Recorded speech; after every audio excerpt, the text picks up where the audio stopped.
안녕하십니까. 라온 시우터입니다. 오늘은 성경 속의 성차별이라는 제목하에 말씀을 나누겠습니다. 성경에서 여자와 아이에 대한 언급이 서로 모순되고 있지는 않은지 살펴보겠습니다. 마태복음 18장 3절에서 4절을 보면 진실로 너희에게 이르노니 너희가 돌이켜 어린아이들과 같이 되지 아니하면 결단코 천국에 들어가지 못하리라. 그러므로 누구든지 이 어린아이와 같이 자기를 낮추는 사람이 천국에서 큰 자니라. 아이 같은 순수한 마음이 있어야 천국에 들어갈 수 있고, 또 마태복음 19장 14절에서는 아이들이 내게 오는 것을 막지 말라고 제자들을 야단치셨습니다.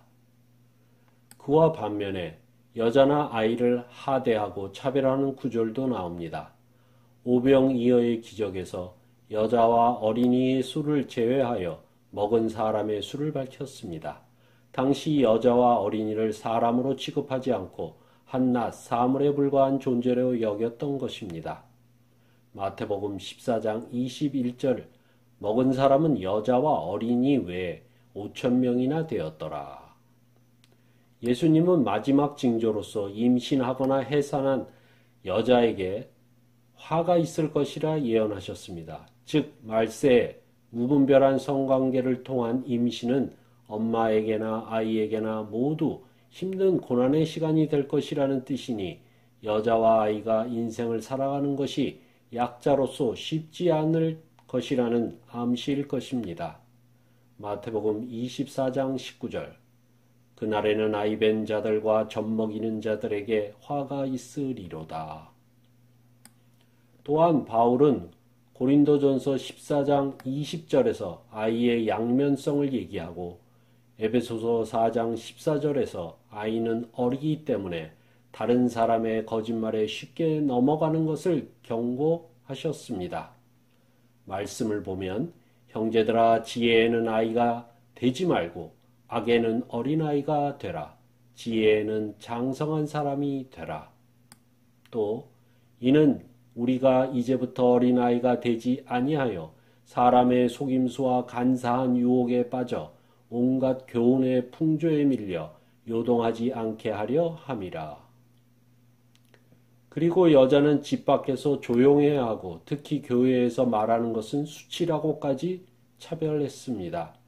고린도전서 14장 34절에서 35절을 보면 여자는 교회에서 잠잠하라. 그들에게는 말하는 것을 허락함이 없나니 율법에 이른 것 같이 오직 복종할 것이요 만일 무엇을 배우려거든 집에서 자기 남편에게 물을 지니 여자가 교회에서 말하는 것은 부끄러운 것이라. 이것이 정말 여자와 아이에 대한 차별적 말씀일까요? 생물이나 무생물이나 갖고 있는 의미가 다양할 수 있습니다. 모든 것이 양면성 내지 다면성을 갖고 있습니다.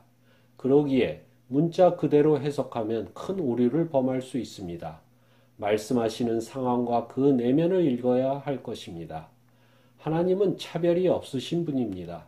태초부터 모든 인간을 평등하게 창조하셨고 각 달란트에 맞게 직분을 주시고 은사를 주셨습니다. 그러기에 아이, 여자, 남편, 아내의 역할이 각기 다르게 작용되어야 합니다. 아이를 낳았어도 아이 때처럼 사는 여자는 없습니다. 성경이 쓰여진 당시의 풍습도 이해해야 합니다. 40년 전만 해도 선생님의 체벌은 올바른 교육 방편이라 여겼지만 지금은 학대가 되는 것입니다. 때리는 선생은 감옥에 갈 수 있는 세상이 되었습니다. 바울의 여자가 조용하라는 말은 당시의 문화와 제도를 알아야 하고 차별이 아닌 질서를 유지하려는 뜻이 담겨져 있습니다. 그러기에 지금은 자유롭게 교회 내에서 표현을 해도 되지만 그렇다고 수다스럽고 이간질해도 된다는 것은 아닙니다. 과거의 잘못된 제도나 생각이 주님의 방법으로 수정되어야 합니다. 성경은 모순을 보여주면서 모순을 통해 일치의 진리를 가르치고 있는 것입니다. 우리의 인간적인 한계적 상황과 생각을 바꾸고 깊고 높으신 하나님의 생각과 의의를 따르는 것이 진정한 예배자의 삶이 될 것입니다. 오늘은 성경 속의 성차별에 대한 이야기를 나누었습니다. 감사합니다.